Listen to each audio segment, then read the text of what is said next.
Good morning, everyone, and welcome to the first episode of Rafi's Desk. A lot of strange things going on right now. Lone Star ticks that make you allergic to meat, allegations of these ticks being created in a lab in some plot to save the planet, even accusations of certain medications being purposely created to spread meat allergies to make it physically impossible for you to enjoy a nice steak. Some of it is just silly, sure, but there is some truth to all of these points, and that's what I want to look at today. This isn't the first time that the Lone Star tick has been in the news cycle, but when Forbes brought the topic back up on their Instagram, many people, including myself, saw it as another great opportunity for conspiracy theory jokes. But I also saw it as an opportunity to dig further, and apparently so did other organizations. That's when a screenshot from InfoWars came across my phone reading, "Globalists plan to poison meat supply discovered." This was after I'd already written about the red meat allergy and alpha-gal in my newsletter, which partly focused on a video where a bioethicist discussed using human engineering to force humans to be allergic to meat, among other climate change solutions like engineering people to be physically smaller and reducing birth weights worldwide.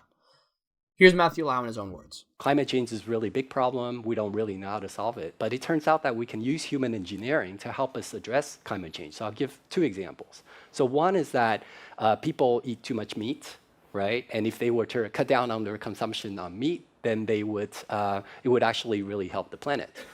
But people are not willing to give up meat. Yeah, some people will be willing to, but other people, they may be willing to, but they have a weakness of will. They say, wow, this steak is just too juicy. I can't do it. I'm one of those, by the way. So, so here's the thought, right? So it turns out that we know a lot about, we have these intolerance to, for example, I have milk intolerance, and some people are intolerant to crayfish. So possibly we can use human engineering to make it the case that we're intolerant to certain kinds of meat, to certain kinds of bovine proteins. And there's actually analogs of this in life. There's this thing called the Lone Star tick, where if it bites you, you'll become allergic to meat. I can sort of describe the mechanism. So that's something that we can do through human engineering. We can kind of possibly address really big world problems through human engineering. Another example is, you go first. Yeah, and another example is and here I'll go first, right?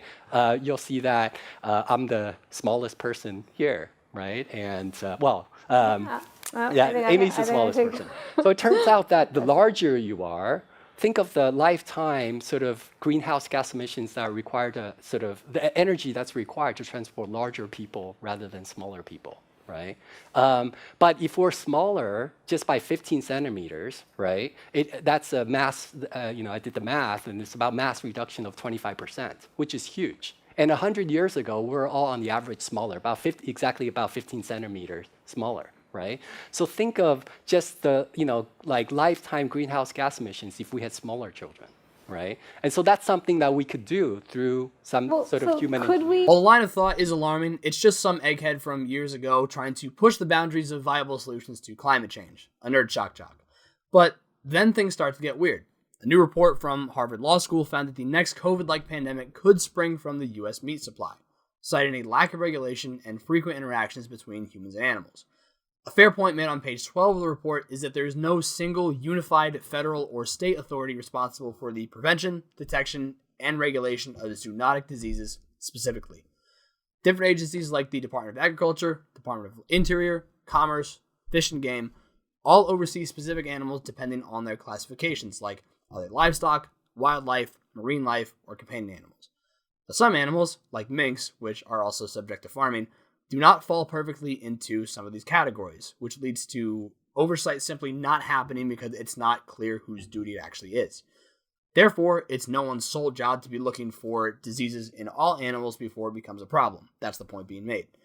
But why bring this up now? Is it pure coincidence that more related information comes out at the same time that's seemingly priming consumers for a whole new world? Everyone's physically unable to eat meat. Normal. Oh, the next pandemic was because of unsafe practices that have been going on for basically without hitch for decades. Yes, that's why. Consuming no meat is doing my part to save the planet. Thank you for your service. It's a little weird, and it's not to say that all animals raised for slaughter are raised in great conditions. They're not. But clearly most commercial farms are doing their best because otherwise we would all be falling over from their products. And that just might be because if they cut too many corners, they won't have any meat to sell, so they're incentivized to export products that don't make people sick. Crazy thought. But where it starts to get even crazier is when you go deeper into the media rabbit hole with accusations that jabs will be used to make people allergic to red meat, poultry, and so on, all in the name of climate change. But as I said in the beginning, there is some truth to that. Disregarding any sort of new conspiracies, there are already medications that have made people allergic to meat. That's a fact, not theory, not speculation, that's real. It's actually how the cause of a sudden meat allergy was discovered, because of a cancer treatment called cetuximab that came on the scene between 2006 and 2004. After receiving the treatment, many reported sudden allergic reactions to red meat.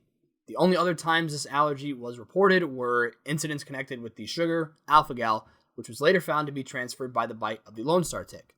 Alpha-gal is an ingredient in cetuximab. According to the Cleveland Clinic, when alpha-gal directly enters your bloodstream through a tick bite or a jab, it can increase your sensitivity to red meat.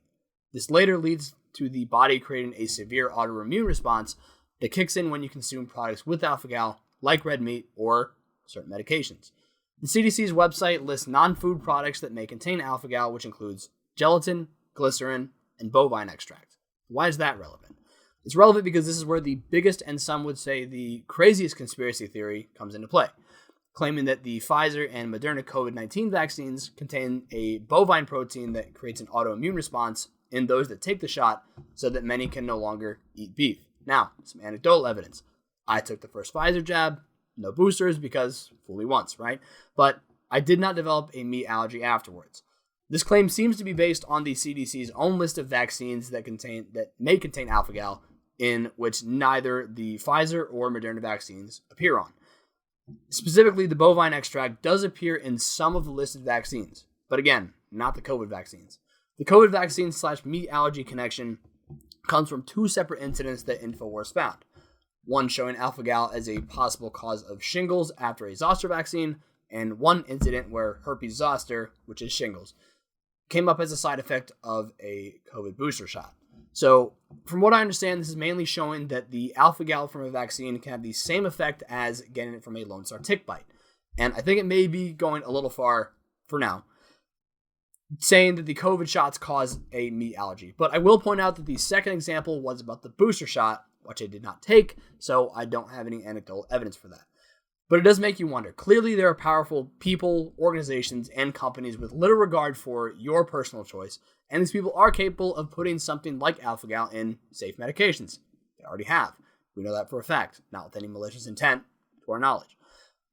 So while there's no evidence of Lone Star tick farms or another attempt at mass vaccinations, I think the best advice is to just be cautious, keep an eye out.